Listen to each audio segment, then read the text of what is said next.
Hi everybody, how's it going? Today would be Kurt Cobain's 50th birthday. Wow, that's crazy. So there was a time in my life when Nirvana and Kurt Cobain and grunge music was like what I was all about. So I thought it was appropriate to make a little video in honor of Kurt Cobain's birthday.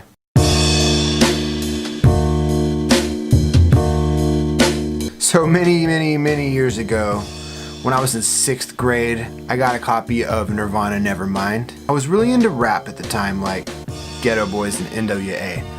It's funny to say that now. It's funny to look back and think about it. I was like 12 when I was into Ghetto Boys and NWA. Anyway, I got this Nirvana tape. I don't know if I got it from the store just on a whim or if somebody gave it to me. And it kind of, I'll put it on every once in a while and listen to it a little bit, but I wasn't real into it. And then the summer before 7th grade for me was like the MTV summer. They started playing Smells Like Teen Spirit and then Soundgarden, Pearl Jam, all this stuff just bam, like was huge everywhere. So that Nirvana tape became like the main thing I listened to. This is before I was buying CDs because I would get $10 for my allowance and it was enough to buy a tape but not enough to buy a CD. So that was the summer before 7th grade. As the summer wrapped up and 7th grade started, like I had already started growing my hair out and like getting flannel shirts and baggy pants. Like you get the picture, like full on grunge. I was full on grunge and I was like kind of like a fat girly looking kid, so it was ridiculous. I looked ridiculous. I would love to show you a picture of this era in my life, but the thing is, I don't know where one's at. So you'll just have to take my word for it. So Kurt Cobain would be 50 today. That's kind of crazy. Kind of makes me feel like I'm getting old, but hey, who cares? So some things from that time period, like when I was in 7th grade and grunge was brand new that we were into, flannels,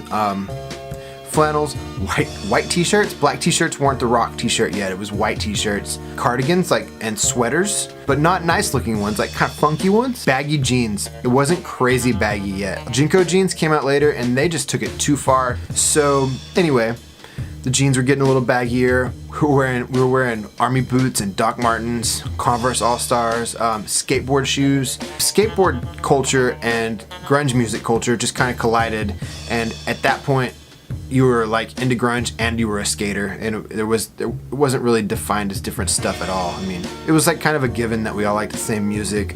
There was this year of MTV where every other video was Stone Temple Pilots, Nirvana, Radiohead, Soul Asylum, Runaway Train. Like they way overplayed that. Ministry, like it was industrial music, which is kind of faded away. And 9 Inch Nails, they were huge. Cannonball by the Breeders, Blind Melon, No Rain. I don't think Green Day had hit yet, so it was still real grunge. Like it wasn't crossing over to pop punk at all yet. Side note about going to Lollapalooza. When I went to Lollapalooza in '93, Rage Against the Machine was the first band to play, and like we got there early. We were at a venue where there was all this reserved seating and then a lawn out back. And we were in the lawn, but when Rage Against the Machine came on, like within the first 3 or 4 songs, like everybody just took off running toward the front, and like we all just like busted through security and went to the front. And I'd never heard of rushing the stage before, but it was like a riot had broke out for just a minute there, and I was a part of it. It was a wild feeling. And I was 13, I was 12 or 13 at the time. 7th grade was also when I had my first like real girlfriends, and like so girls became a thing. And then when you put music into the equation, like songs about love, like I don't know, it was just like a really influential time for people my age. So the style, like we wanted our clothes to look worse and worse actually. I remember one time the school counselor at my middle school, a horrible lady by the way, I'm sure she got into the business to help kids, but all the encounters I had with her, she was really kind of hateful to me because I was different. I had long hair. I tried to get my ears pierced, and boys were not allowed to have their ears pierced at school. They literally called my parents and told me I had to either go home or take the earrings out. How about that? Miss Sproul actually took me aside and was like, your parents can't afford to buy you clothes, huh? Because I had Doc Martens with no shoelaces, baggy pants with holes in them, and a flannel that was like 2 sizes too big for me.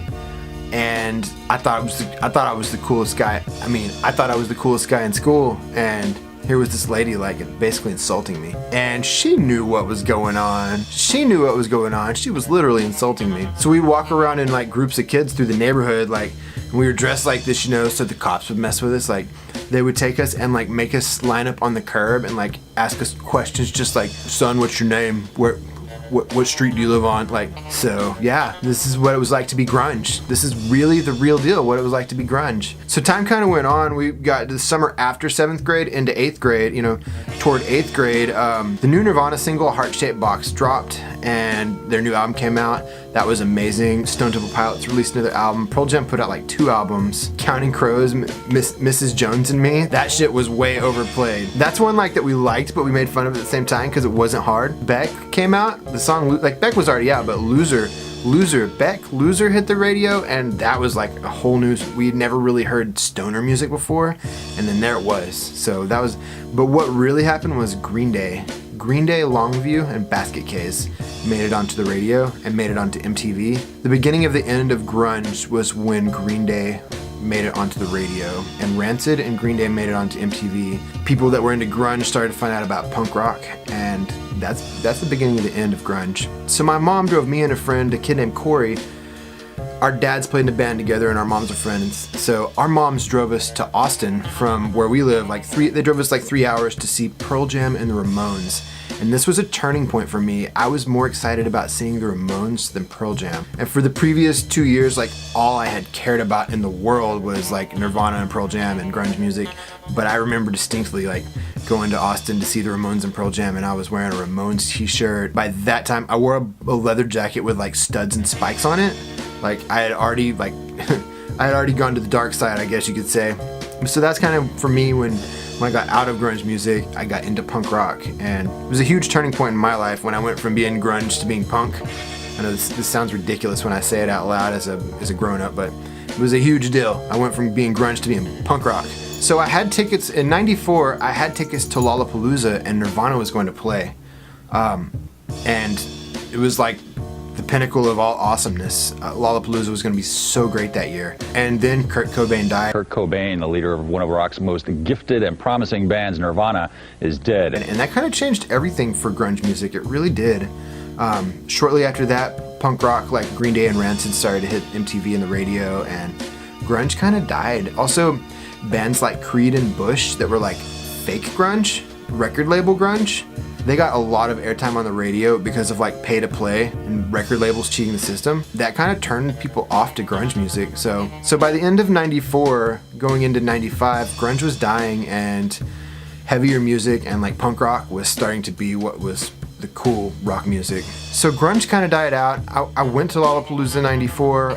Nirvana was supposed to be there, and probably grunge would not have died so easily had Kurt Cobain not died. I saw Green Day at Lollapalooza. L7 was there. Smashing Pumpkins, Beastie Boys, Flaming Lips, Shonen Knife. Like, it was really like, when I think back on it, it was amazing. I went to all of the Lollapaloozas up to the one with Metallica, which we didn't like Metallica at all at that point. We thought it was like old people music, but Beastie Boys brought the Shaolin Monks. I saw the Shaolin Monks do their performance from like 10 feet away. It was mind-blowing. They came out and like flew through the air, like turning flips and landing on their back and like springing back into the air. The Ramones played at that Lollapalooza. I saw the Ramones twice. Beastie Boys in full effect. But really, that was the end of grunge. So anyway, that's just a little backstory on what it was like to be actually grunge when it was brand new. I'm Birdsnake. Thanks for watching.